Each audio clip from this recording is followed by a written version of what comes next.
শবে বরাতের ডাইনিং টেবিলে এই হালুয়ার রেসিপিটি রাখতে পারেন। বাজারে এখন অ্যাভেলেবল গাজর একদম কম দামে পাওয়া যাচ্ছে, তাই একটু কালারফুল হালুয়া বানিয়ে রেসিপি আপনাদের সাথে শেয়ার করছি। প্রিয় দর্শক, আসসালামু আলাইকুম। আশা করি যে যেখান থেকে আমার এই ভিডিওটি দেখছেন সবাই ভালো আছেন এবং সুস্থ আছেন।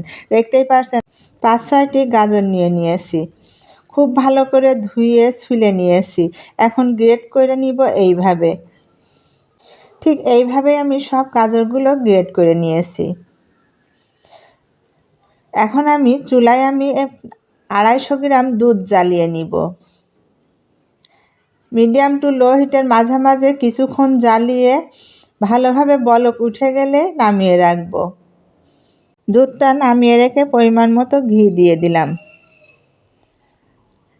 এখন কাজু বাদাম আর কিশমিশ ভেজে নিব। কিছুক্ষণ ভাজার পরে উঠিয়ে রেখে একই ঘিয়ের ভিতরে আমি এখানে গাজরগুলো ভেজে নিব। গাজরে পানিগুলো শুকিয়ে নিব। তারপরে শুকিয়ে গেলে এখানে সেই জ্বালিয়ে রাখা দুধটা দিয়ে দিলাম।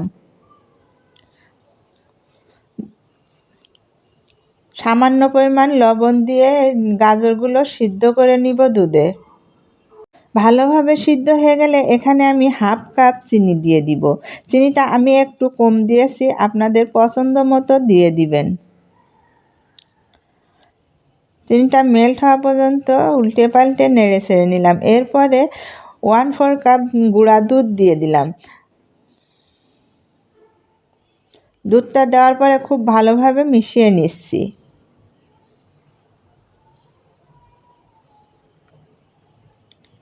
এই গাজরের হালুয়াটা খেতে এতটাই টেস্ট, তা একবার বানিয়ে খেলেই বুঝতে পারবেন। এখানে সেই কাজু বাদাম আর কিশমিশ ভেজে রেখেছিলাম দিয়ে দিলাম।